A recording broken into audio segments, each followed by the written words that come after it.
कुंभ राशि वाले बंधुओं, स्वागत है आप सभी का मंथन भिंड यूट्यूब चैनल में। तो कुंभ राशि वालों, जरा ध्यान से सुनिए। मन की गति है अटपटी, झटपट लखे न कोई, और जो मन की खटपट मिटे, झटपट दर्शन हो। मतलब कहने का यह है कि अब मन आपका आपको विजयी बनाने वाला है, क्योंकि चंद्रमा बना रहा है बहुत ही शुभ, बहुत ही पवित्र योग, जिसे सुनफाई योग कहते हैं। आंशिक गज केसरी योग भी बन रहा है, क्योंकि चंद्रमा के अगले भाव में यानी कि दूसरे भाव में गुरु महाराज बैठे हुए हैं। बहुत ही अच्छा, बहुत ही शुभ योग है। आपके काम बनने शुरू हो जाएंगे, लेकिन इसी के साथ साथ शनि भी दृष्टि चंद्रमा के ऊपर डाल रहे हैं। तृतीय दृष्टि चंद्रमा के ऊपर होने की वजह से अगले 3 से 5 दिन आपके जीवन में कुछ खलबली हो सकती है, उथल पुथल हो सकती है। बहुत ही ध्यान से इस कार्यक्रम को देखना है, क्योंकि इस कार्यक्रम के माध्यम से आपको मिलेगा बिल्कुल सटीक रोड मैप, ग्रहों के आधार पर, महामारी के द्वारा दी गई दिव्य अनुभूतियों के आधार पर, और आज के व्यवहारिक समय और काल के आधार पर आपको हम बताने जा रहे हैं 5 से 7 सटीक भविष्यवाणियां, जो इतनी सटीक होगी कि बहुत सारे लोगों को तो ऐसा लगेगा जैसे उनके ही जीवन का चित्रण किया जा रहा है। कुछ भविष्यवाणियां हो सकता है इधर उधर हो, तो समझो कि वो किसी अन्य भाई बंधु के लिए है। बहुत ही मेहनत से ये कार्यक्रम हमने आपके लिए बनाया है। इस कार्यक्रम में हम आपको बताएंगे कि कुछ शुभ ग्रह योग जो आपके गोचर में बन रहे हैं, उनके आपके ऊपर क्या प्रभाव पड़ने वाले हैं। बात चंद्रमा से ही करेंगे कि चंद्रमा कुंडली का सबसे महत्वपूर्ण ग्रह होता है, क्योंकि वह आपके मन को रिप्रेजेंट करता है। और मन के हारे हार और मन के जीते जीत, यानी मन अगर आपका पॉजिटिव है तो आप बड़ी से बड़ी युद्ध से लड़कर बाहर निकल आएंगे, और मन से हार गए तो हाथ में आई हुई विजय पताका भी छूट जाएगी। इसलिए चंद्रमा पर आधारित आज का यह राशिफल कार्यक्रम है, चंद्र राशि पर ही आधारित है, और अन्य ग्रहों का भी विश्लेषण करेंगे। साथ ही साथ आपको हम बताएंगे कि वह कौन सा शत्रु है, वह कौन सा धोखेबाज है, जिसके बारे में आपको अब पता लगने वाला है अगले 2 से 3 दिनों में। जी हाँ, उसके बारे में पता लगाना बेहद आवश्यक है, क्योंकि वह छिपा हुआ शत्रु है। और जब उसके बारे में आप जानेंगे तो उससे छुटकारा, यानी कि उसकी शत्रुता कैसे समाप्त करेंगे और आपके ऊपर से उसका ध्यान कैसे हटेगा, इसके विषय में भी कुछ सटीक उपायों के माध्यम से आपको हम गाइड करेंगे। साथ ही साथ इस समय और काल पर कुछ जरूरी उपाय हैं जो आपको करने ही चाहिए, जिससे शनि, जो कि चंद्रमा को देखकर विष दोष का निर्माण कर रहे हैं, दृष्टिगत विष दोष है, इससे कार्यों में बाधाएं उत्पन्न नहीं होंगी। बड़ा महत्वपूर्ण कार्यक्रम है, इसे अंत तक जरूर देखना। कार्यक्रम के अंत में सटीक उपाय और क्रियाएं बताएंगे जो आपको विजयी बनाएंगे, आपके मार्ग में आ रही बाधाओं को आधे रास्ते से ही वापस लौटा देंगे। जी हाँ, हजारों लोग हमारे द्वारा बताए गए उपायों से सीधे लाभ प्राप्त करते हैं। हम इस बात का इंतजार नहीं करते हैं कि कोई हमारे पास आए, कुंडली दिखाए और दान दक्षिणा दे, उसके बाद ही हम उसको उपाय बताएं। हम खुलेआम ही कार्यक्रमों में ऐसे सटीक शक्तिशाली उपाय बता देते हैं जिन्हें लोग पेड कंसल्टेंसी में बताते हैं, क्योंकि हमारा मानना यह है कि जो विद्या हमारे पास है, उस विद्या से लोगों को अधिक से अधिक लाभ मिलना चाहिए। और जब लोग खुश होते हैं, उन्हें लाभ मिलते हैं, तो लोग खुद ही आकर माई के चरणों में बहुत कुछ समर्पित करने की कोशिश करते हैं। यानी कि प्रसन्नता फैलाओगे तो प्रसन्नता अपने जीवन में खुद ब खुद दौड़ी चली आएगी। जो देता है वही लेने वाला होता है, गिवर इज द रिसीवर। ये सिद्धांत हमारे जीवन का नियम है, हम इसी के अनुसार चलते हैं। इसलिए आपको बताते हैं कि ये कार्यक्रम आपके लिए मील का पत्थर हो सकता है, इसे भूल कर भी अनदेखी नहीं करना है। ठीक है, तो चलिए, अब एक और खास बात है कि जो महाअनुष्ठान चल रहा है उसमें भाग लेना है। इस समय नवरात्रि का महापर्व, महाअनुष्ठान, शक्ति का जागरण, सीधे महामाई के चरणों में अपनी अर्जी लगवा सकते हैं, हमारे साथ अनुष्ठान में भाग ले सकते हैं। सारे विधि विधान आपको हम समझा देंगे। बस यदि आपने निर्णय ले लिया है तो वीडियो में नंबर है, फोन कर लेना। तो चलिए, अब इसी ज्ञान और जानकारी के बाद महामाई के दर्शन करिए, और कमेंट बॉक्स में पूरे भक्ति भाव के साथ लिख डालिए, जय मां भद्रकाली कृपा करो। साथ ही साथ ये भी लिखना कि हे महामाई, हम आपके बच्चे हैं, आपके बालक हैं, हम पर कृपा बनाए रखना, हमारा पालन करना और हमारा उद्धार करना। पूरे भाव के साथ आपको, दृढ़ता के साथ, भावनाओं के साथ आपको ये चीजें लिखनी है, क्योंकि ये सिर्फ लिखना मात्र नहीं है, ये अभिव्यक्ति है आपकी हमारे साथ। क्योंकि जो प्रार्थनाएं आपकी हैं वही प्रार्थना हमारी भी है, क्योंकि हम भी माँ के बच्चे हैं और माँ से जुड़ना चाहते हैं और हर वक्त माई के चरणों में पड़े रहते हैं। हालांकि ये बात अलग है कि हमारे पास अपने व्यक्तिगत अनुभव भी है महामाई से जुड़ने के, और वर्षों वर्ष की साधना का प्रतिफल भी है। तो हम आपसे कुछ कदम आगे हैं, लेकिन हैं हम आपकी ही लाइन में। ठीक है, चलिए, तो अब इसी के साथ अब आपको हम बता दें कि श्री यंत्र के विषय में बहुत सारे लोगों ने श्री यंत्र की मांग की थी, लेकिन हम पूर्ति नहीं कर पाए पिछली बार, क्योंकि हमने केवल 21 श्री यंत्र जागृत किए थे। इस बार थोड़ी सी संख्या बढ़ा दी है, इसके आधार पर मंत्र संख्या भी बढ़ेगी, हवन आहुति भी बढ़ चुकी है। तो इसी के आधार पर कुछ अधिक मात्रा में श्री यंत्र जागरण का कार्य लगातार नित्य प्रति निर्बाध रूप से चला जा रहा है। ब्राह्मणों के साथ बैठकर मंत्रोच्चारण किए जा रहे हैं। अधिक से अधिक ऊर्जा को समाविष्ट किया जा रहा है इन यंत्रों में। तो आपको यदि ये श्री यंत्र जो साक्षात माता लक्ष्मी का स्वरूप रूप प्रतिरूप बनकर आपके घर आएगा चाहिए, तो फिर वीडियो में नंबर है, इन पर फोन कर लेना। नवरात्रि के बाद आपको ये श्री यंत्र मिलने प्रारंभ हो जाएंगे। अत्यंत पवित्र विभूति है, इसे पूरे भाव के साथ स्वीकार करना। ये महामाई का सीधा आशीर्वाद है, अष्टलक्ष्मी विष्णु लक्ष्मी का सीधा आशीर्वाद है। ठीक है, तो चलिए अब अपने मूल विषय को शुरू करते हैं। जय माई की। बंधुओं, ज्योतिष और तंत्र विद्या के क्षेत्र में आचार्य अमित एक जाना माना नाम है।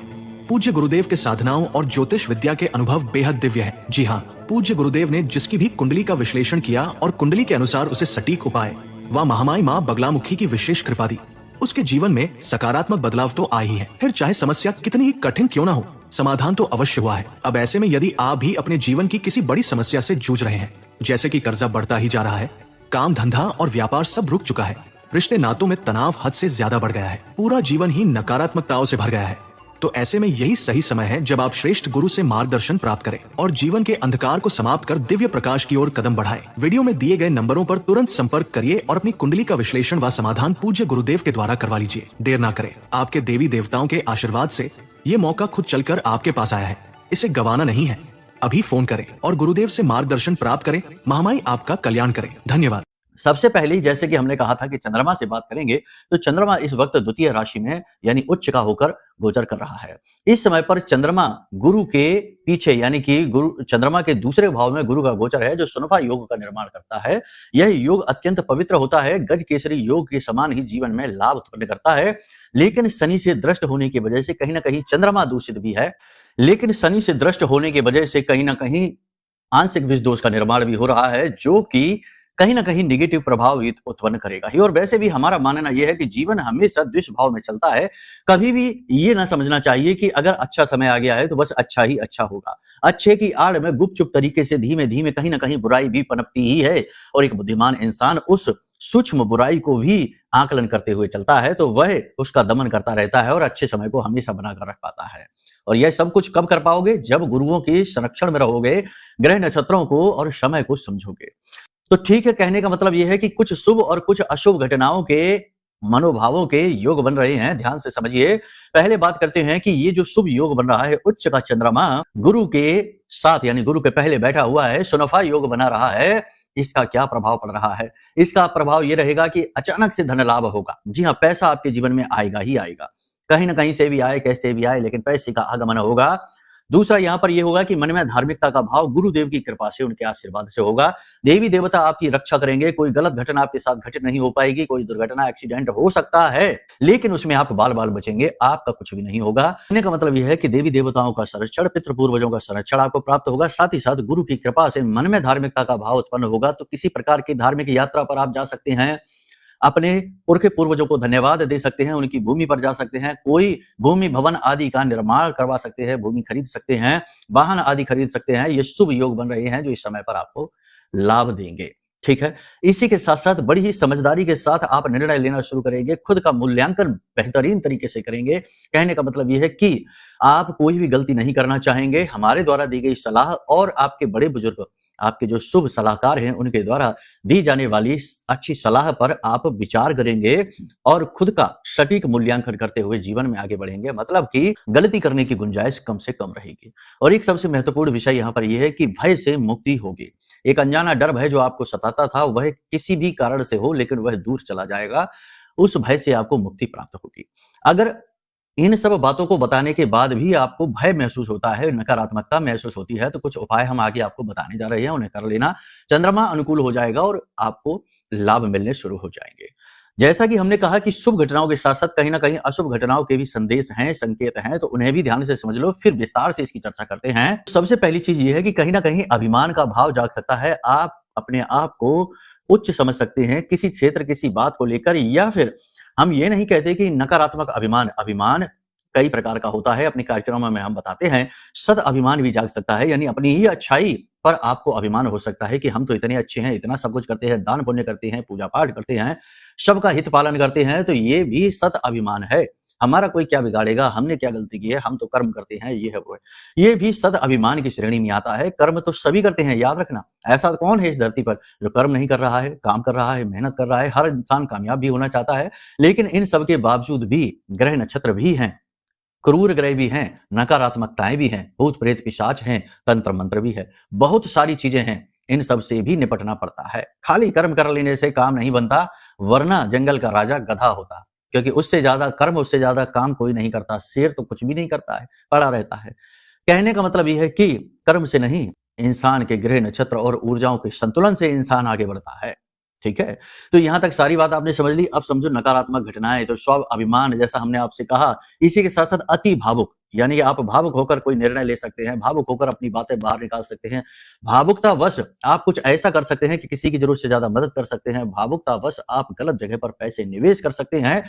किसी की बातों में आकर किसी से प्रभावित होकर किसी प्रकार का ऐसा कोई काम आप कर लेंगे अगले 3 से 5 दिनों में, जिसकी भरपाई लंबे समय तक चुकाते रहेंगे। जी हाँ, भावनात्मक निर्णय, भावनात्मक विचार, यादों में खोए रहना। कहने का मतलब यह है कि या तो भविष्य की योजनाओं में या भूतकाल की यादों में खोए रहना, और मन में नकारात्मक विचारों का घर करना। और सबसे बड़ी बात यह है कि योजनाएं ही योजनाएं बनाते रहना, उनका क्रियान्वयन न करना, उन्हें धरातल पर न लेकर आना, केवल योजनाएं ही योजनाएं बनाते रहना, यानी कि यादों में, विचारों में खोए रहना, सोचना बहुत अधिक।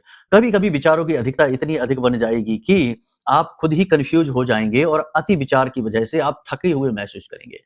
याद रखना कि शारीरिक परिश्रम से इतनी थकान नहीं होती जितना कि मानसिक परिश्रम करने से, यानी कि अधिक सोचने, अधिक दिमाग लगाने, दिमागी कार्य बहुत अधिक करने से थकान बहुत ज्यादा आती है। ठीक है, तो कहने का मतलब यह है कि यहाँ पर आप विचारों की अधिकता में खो सकते हैं, यादों में खो सकते हैं, अपने आप में ही खोए खोए से रह सकते हैं। तो ऐसा ठीक नहीं है। इससे आप वर्तमान से दूर जाएंगे, जो कि ठीक नहीं है, हानिकारक है।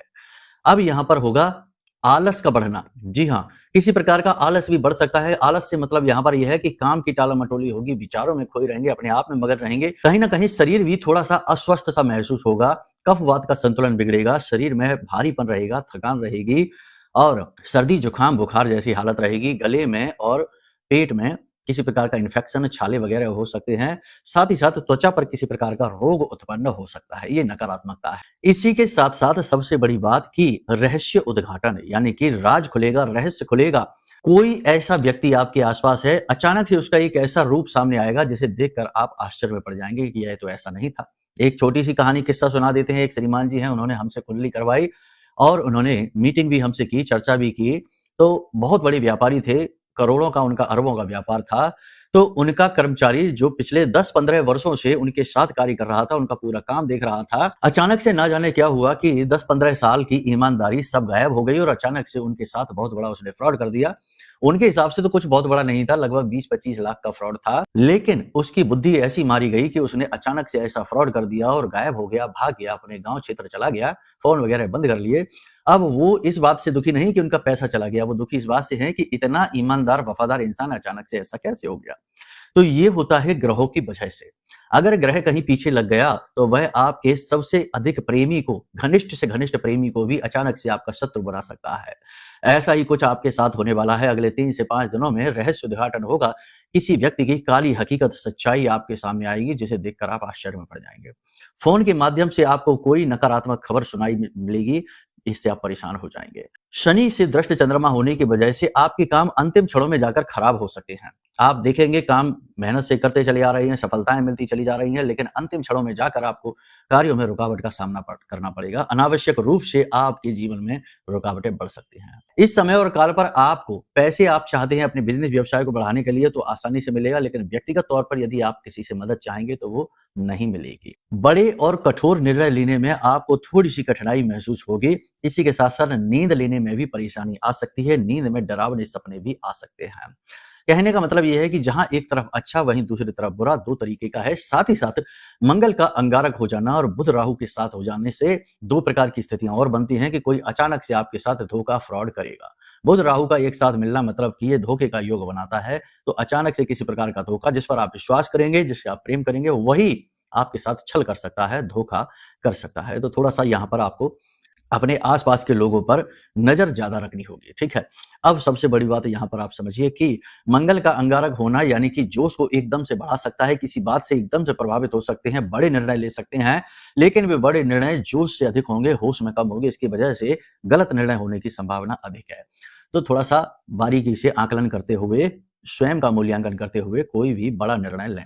इसी के साथ साथ वाणी में दोष उत्पन्न हो सकता है। आप कठोर शब्दों का प्रयोग कर सकते हैं, सीधे किसी की आलोचना कर सकते हैं, किसी को बिना जरूरत के सलाह दे सकते हैं, जिसकी वजह से आप मजाक के पात्र बनेंगे और आपको मानसिक अशांति का एहसास भी होगा।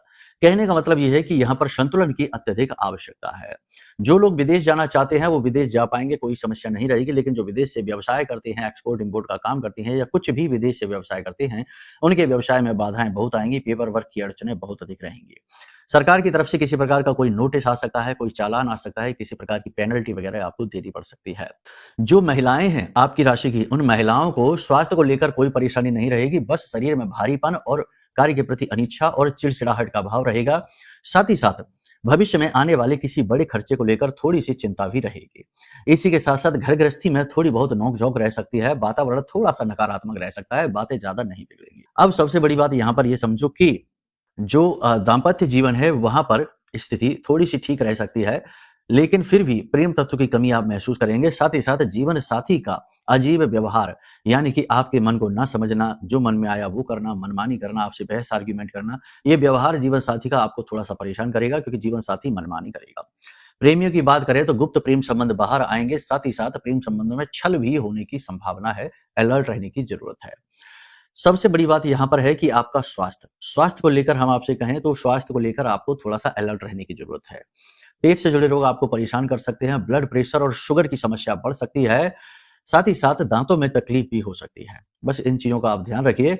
इन सबसे बचने का सबसे सरल मार्ग है, हम आपको बता दें कि आपको 2 काम करने हैं। पहला काम ये करना है कि अपने आप को वर्तमान में रखिए, ना तो भविष्य में और ना ही भूतकाल में। वर्तमान में अपने आप को रखिए और आप जहां भी हैं, जो भी हैं और जो समस्या ठीक आपके सामने खड़ी है, उस समस्या पर फोकस करिए और उसे मिटाने का प्रयास करिए। कहने का मतलब यह है कि आप जब बहुत सारी चीजें एक साथ सोचते हैं तो कंफ्यूजन क्रिएट होता है और चंद्रमा और ज्यादा खराब होने लगता है, मन खराब होने लगता है। तो जीवन को स्टेप बाय स्टेप आगे बढ़ाइए, जो आज करना है बस उसी पर पूरा फोकस, पूरा ध्यान दीजिए। कल जो करेंगे वो कल का कल से लगा हुआ है। ठीक है, यानी कि जीवन को एक निश्चित आधार पर जियो, जैसे कि कैलकुलेट करिए आज क्या है, पहले क्या करना है, पहले उस पर फोकस। ये नहीं कि 6 साल बाद क्या होगा, 10 साल बाद क्या होगा, 2 साल बाद ये करना है तब कैसे होगा, ये सब चीजें नहीं सोचनी है। आज में जियो, अभी में अपना पूरा फोकस बनाकर रखो। पहली चीज ये। दूसरी चीज यहाँ पर यह है कि किसी की बातों में आपको नहीं आना है। यहाँ पर लोग आपको बरगलाने बहलाने की बातें करेंगे, तो किसी से प्रभावित ना होइए, जरूर से ज्यादा किसी की बातों में ना आइए और जीवन के महत्वपूर्ण निर्णय केवल अपने बुद्धि विवेक से लो।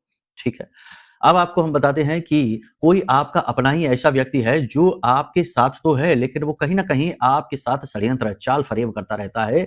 उस व्यक्ति के बारे में कुछ ऐसी बातें आपको पता लग जाएंगी जो आपको सुनकर अच्छा नहीं लगेगा, आपका मन खराब होगा, लेकिन आपको ये बातें जान लेनी है, क्योंकि भविष्य के लिए ये आपकी सुरक्षा बढ़ाएगा। यहाँ पर जो भी चीजें हम आपको बता रहे हैं वो आपके ग्रह गोचरों पर आधारित है। हो सकता है कि आपके जीवन की कहानी इससे भी ज्यादा बुरी हो, यानी कि लॉस बढ़ते चले जा रहे हैं, कर्जा बढ़ता चला जा रहा है, अचानक से जीवन में दुख दर्द आने शुरू हो गए हैं। तो इन सब का कारण ये होता है कि जन्म पत्री में कोई पाप ग्रह योग है या फिर किसी पाप ग्रह की महादशा अंतर्दशा प्रारंभ हो चुकी है, या आपकी ही किसी भूल चूक की वजह से किसी पाप ग्रह को आपने स्वयं खुद से एक्टिवेट कर दिया है। तो अब इसमें आपको समाधान तब मिलेगा जब आप अपनी कुंडली का आकलन कराएं। आपकी कुंडली का आकलन यानी आपके लिए सर्वश्रेष्ठ समाधान है, इससे बढ़कर कुछ भी नहीं है। वह आपकी रिपोर्ट है और रिपोर्ट के आधार पर श्रेष्ठ दवाई दी जा सकती है, यह आप भी समझते हैं। तो कुंडली आकलन जल्द से जल्द करा लीजिए। साथ ही साथ जो निगेटिविटी है, जो नकारात्मकता है, बहुत सारे लोगों को आप में से महसूस हो रही है कि जैसे जड़त्व का भाव है, फंस से गए हैं, कोई भी प्रयास सफल नहीं हो रहा है, आगे नहीं बढ़ पा रहे हैं, कर्जा है तो बस है ही, उससे छुटकारा नहीं मिल रहा है, लोगों से मतभेद हैं तो बस हैं ही, कोई आपकी बात ही समझने को तैयार नहीं हो रहा है और आपका हर प्रयास असफल होता जा रहा है। तो कहने का मतलब ये है कि ये जो जड़त्व का भाव है ये किसी प्रकार की निगेटिविटी से आता है।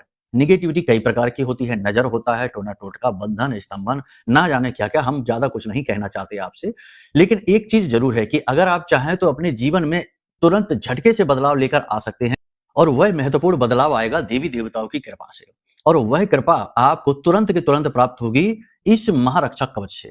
मां बगलामुखी का यह सबसे शक्तिशाली रक्षा कवच है, इसे महारक्षा कवच कहते हैं, ब्रह्मास्त्र कवच कहते हैं, बालगा कवच कहते हैं। इस महारक्षा कवच के अंदर जो चीजें हैं उन्हें जब आप धारण करेंगे तो तुरंत आपको शरीर में हल्कापन का एहसास होगा, तुरंत आपको प्रभाव महसूस होगा, नेगेटिविटी भागती हुई सी महसूस होगी। जैसे कि किसी बड़ी बीमारी से लाभ मिलता है तो अच्छा महसूस होना शुरू हो जाता है, वैसा ही कुछ आपको महसूस होगा। तो इस समय और काल पर आप ये 2 निर्णय ले लीजिए कि अपने लिए महारक्षा कवच मंगा लो और कुंडली आकलन करा लो। ये सर्वश्रेष्ठ निर्णय है आपके लिए। यहाँ पर 3 उपाय हैं जो हम आपको बता रहे हैं, इन्हें भी कर लो, इस समय और काल की मांग है। आज जब आप इस कार्यक्रम को देख रहे हैं तभी से आप ये करिए कि सुबह या फिर अगले दिन, सुबह तो नहीं करना लेकिन रात्रि में करना, यानी कि सूर्यास्त होने के बाद आपको क्या करना है कि नजदीक के मंदिर में जाना है, एक कटोरी में, कांच की कटोरी में मीठी खीर बनाकर ले जाना है, एक स्टील की कटोरी में सरसों का तेल लेकर जाना है, उस सरसों के तेल में अपने चेहरे को देखना है और उसके बाद उस सरसों के तेल को भगवान को अर्पित कर देना है, मीठी खीर को भगवान का प्रसाद बनाकर अर्पित कर देना उनके चरणों में। और पुजारी जी यदि वो तेल लेने से मना कर दें तो उस तेल को भगवान के चरणों से स्पर्श करा के और मंदिर में जो पीपल का वृक्ष है उसकी जड़ में अर्पित कर दें। लगातार 7 दिन तक इस उपाय को आप कर लो, आपके जीवन में चमत्कार होने शुरू हो जाएंगे, बात बननी शुरू हो जाएगी। जो मीठी खीर आप अर्पित करेंगे उसे आप बच्चों में बांट दें, खुद भी खा लें, वो प्रसाद है भगवान का। 7 दिन तक लगातार आप इस क्रिया को करते जाएं। इसी के साथ साथ एक कार्य और भी करें, थोड़ा सा मेडिटेशन भी करें, आंख बंद करके ध्यान लगाने की कोशिश करें, अपने आप को विचारों से शून्य करने की कोशिश करें। और सुबह सुबह जब आप सोकर जागें, तो जब हम सुबह सोकर जागते हैं तो 20 मिनट के आसपास हमारा स्वयं का ब्रह्म मुहूर्त होता है इस शरीर का, क्योंकि ये शरीर निंद्रा से बाहर आता है और चेतना की अवस्था में प्रवेश कर रहा होता है। तो वह जो 20 मिनट का समय है जब इंसान ना तो जागा है और ना ही सोया है, उस अवस्था को स्वयं का ब्रह्म मुहूर्त कहा जाता है। तो लगभग 20 मिनट तक अपने ही बिस्तर पर पालथी मारकर बैठ जाइए और अपने आप को बहुत ही खुश किस्मत महसूस करिए, भगवान का अंश महसूस करिए। इस सृष्टि के हर एक अणु से जो चीजें बनी हैं उस अणु से ही आप बने हैं। वही चेतना जो भगवान की चेतना है आपके अंदर भी बह रही है, यानी अपने आप को भगवान से एकीकार करने की कोशिश करिए। आप भी उसी ब्रह्म का अंश हैं। इसीलिए तो हमारे शास्त्रों में कहा गया है कि हमारा शरीर जो है वो पंच तत्वों से बना है। पंच तत्व क्या है? जो प्रकृति में चारों तरफ मौजूद है, अग्नि है, धरा है, वायु है, आकाश है, यही तो पंच तत्व है, जल है। तो यही पंच तत्वों से शरीर बना है और जो हमारी आत्मा है, जो हमारी चेतना है, वह उस ब्रह्म का स्वरूप है। यानी कहने का मतलब यह है कि हम भौतिक रूप में प्रकृति का अंश हैं और सूक्ष्म रूप से हम ब्रह्म का अंश हैं। तो फिर हम कहां से इस प्रकृति से अलग हो गए? हम तो अपनी बस विचारों की उथल पुथल और माया के प्रभाव से अपने आप को अलग महसूस करते हैं। तो बस वो 20 मिनट एकीकार का समय है। उसके बाद आंखें खोलिए और अपने पितृ देवताओं के लिए मन में स्मरण करिए और मन में बोलिए कि ओम पितृ देवताभ्यो नमः, ओम पितृ देवताभ्यो नमः, मन में बोल रहा है, ठीक है ना। उसके बाद में अपने कुल देवता को आभार व्यक्त करिए, कुल देवताभ्यो नमः। उसके बाद अपने इष्ट देव को, ओम इष्ट देवताभ्यो नमः, अपने इष्ट देव को ध्यान में करिए। इसके बाद अपनी नासिका को देखिए कि किस श्वास, जैसे दाहिनी नासिका से श्वास बाहर आ रही है तो दाहिना पैर जमीन पर रखिए, बाईं नासिका से श्वास बाहर आ रही है तो बायां पैर जमीन पर रखिए और इस प्रकार अपने दिन की शुरुआत करिए। घर से बाहर निकलिए तो कुछ मीठा, हल्का सा कुछ मीठा खाकर बाहर निकलिए, आपके काम बन जाएंगे। और इत्र तिलक तो लगाना भूलना ही नहीं, वह हमने अपने कई कार्यक्रमों में बताया है। इत्र तिलक लगाकर निकलिए, हर काम में सफलता आपको प्राप्त होगी, ठीक है। तो चलिए आज के इस कार्यक्रम को यहीं विराम देते हैं। मन में यदि कोई प्रश्न उठे कि कुंडली आकलन कैसे कराएं, महारक्षा कवच कैसे प्राप्त करें या फिर कुछ और भी जानना चाहते हैं तो वीडियो में नंबर है, फोन करिए, आपकी सारी सहायताएं की जाएंगी, ठीक है। तो चलिए प्रेम से बोलिए जय माई की। हमारे प्रिय और परम पूज्य आचार्य जी ने अपनी साधनाओं के अनुभवों पर आधारित शक्तिशाली उपाय और क्रियाओं के माध्यम से हजारों लोगों के जीवन को पूरी तरह से बदला है। आचार्य जी के द्वारा बताया गया हर एक उपाय इतना सटीक और कारगर होता है कि जो भी इसे पूरे भाव के साथ कर लेता है उसे साक्षात महामाई की कृपा और आशीर्वाद प्राप्त हो जाती है। इसलिए निसंकोच इन उपायों को पूरे भाव के साथ करिए, आपका कल्याण होगा। जय माई की।